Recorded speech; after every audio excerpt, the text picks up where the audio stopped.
별이 빛나는 밤에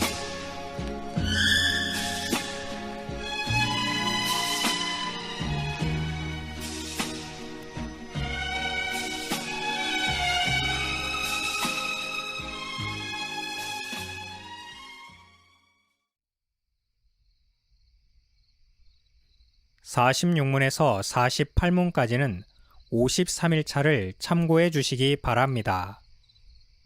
그리스도께서 낮아지셨다는 것은 무슨 뜻일까요?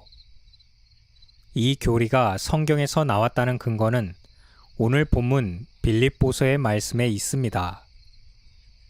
그리스도께서 낮아지셨다는 것은 그가 낮아지시기 이전에 가진 어떤 신분을 전제로 하고 있습니다. 6절 말씀에 그는 근본 하나님의 본체시다.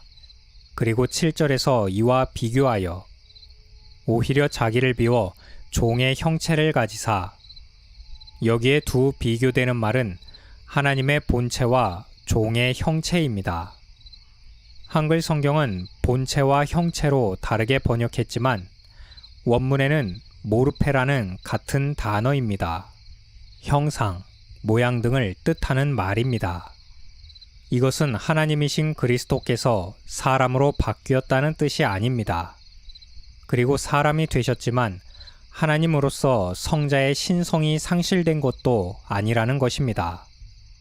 다만 그의 낮아지신 신분을 가리켜서 종의 형체라고 말합니다.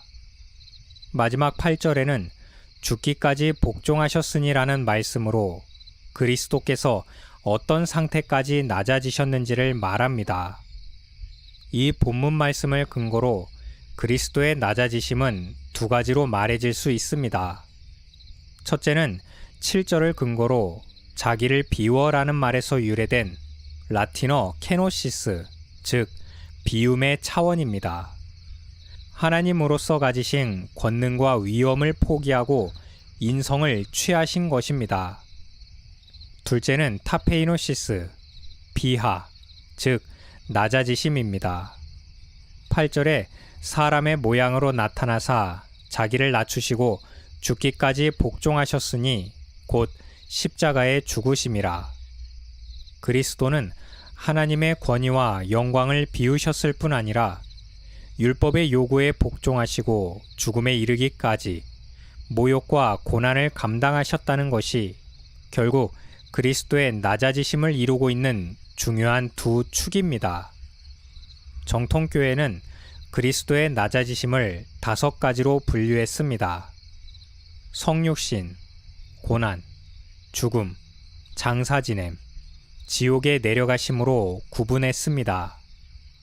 그리스도의 탄생이 어째서 낮아지심을 나타낼까요? 그리스도의 성육신 자체가 낮아지심인가? 라는 물음은 좀 더 깊은 묵상을 요구하는 것입니다. 이에 관하여 루터파와 개혁교회 사이에 상이한 점들이 있습니다. 하지만 이 주제는 다른 기회에 더 다루도록 하겠습니다.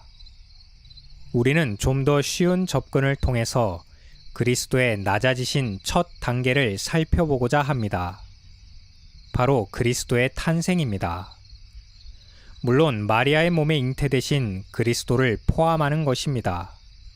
비록 그것이 성령 하나님의 능력으로 말미암은 초자연적인 것이었지만 하나님이신 그리스도께서 인간의 육체를 통해 인간 육체의 모든 요소들을 완전히 가지신 상태였습니다.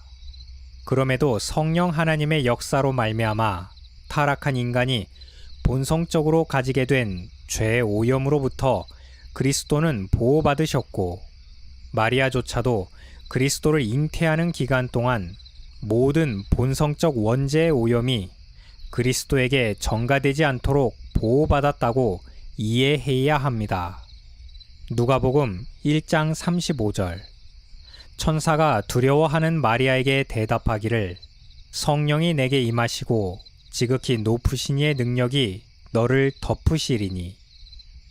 이것은 하나님의 임재와 통치를 뜻하는 말씀입니다. 그리스도께서 초자연적인 방식으로 잉태되셨지만 그 이후 모든 과정은 일반적인 출생의 과정을 통해서 그리스도는 탄생하셨습니다. 그렇게 그리스도는 유아의 상태를 지내셨습니다.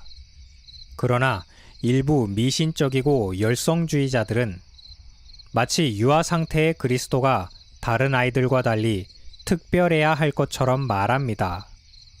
그래서 모든 면에서 성인과 같은 완벽함을 가졌다고 상상합니다. 하지만 그것은 그리스도를 높이는 길이 아닙니다.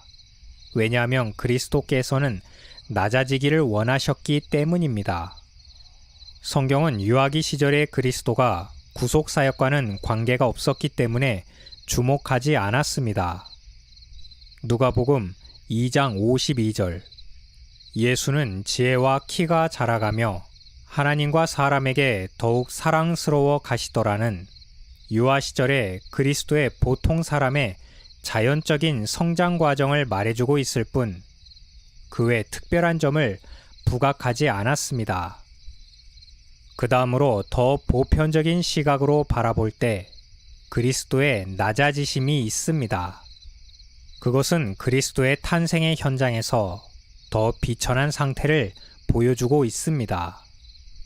누가복음 2장 7절 첫 아들을 낳아 강보로 싸서 구유에 뉘었으니 이는 여관에 있을 곳이 없음이러라. 누가는 우리의 구주께서 포대기에 쌓여 말 여물통에 뉘어져야 했던 이유를 빈 방이 없었다고 기록합니다. 베들레헴이란 도시가 비교적 번화한 도시지만 그렇다고 이것이 방 자체가 거의 없었다는 것이 아닙니다. 목수였던 요셉의 가정이 얼마나 빈곤했는지를 암시하고 있습니다. 출산의 장소로서 마국간이 당시에 얼마나 흔하게 쓰였는지 모르지만 적당한 곳이 아닌 것은 분명합니다. 이는 그리스도께서 그의 하늘 영광 말고는 이 지상에서 아무런 것도 갖지 못했음을 말하고 있습니다. 또한 구주께서 자라셨던 나사렛 지방은 당시 유대인들에게 아무런 관심도 받지 못하던 곳일 뿐만 아니라 후에 구주를 따르게 되었던 나다나엘조차도 처음에는 나사렛에서 무슨 선한 것이 날 수 있느냐고 말했을 정도였습니다. 굳이 구주께서 자라시게 될 지역이 당시 유대 사회에서 그토록 볼품없고 천대받는 곳이어야 할 이유는 무엇일까요? 마태복음 2장 23절의 말씀처럼 이는 선지자로 하신 말씀에 나사렛 사람이라 칭하리라 하심을 이루려 함이라는 예언의 성취와도 관련되었지만 또한 그리스도의 낮아지신 신분이 이 세상에서 더 극단적 비움으로 몰아가도록 하신 섭리의 결과라고 하겠습니다.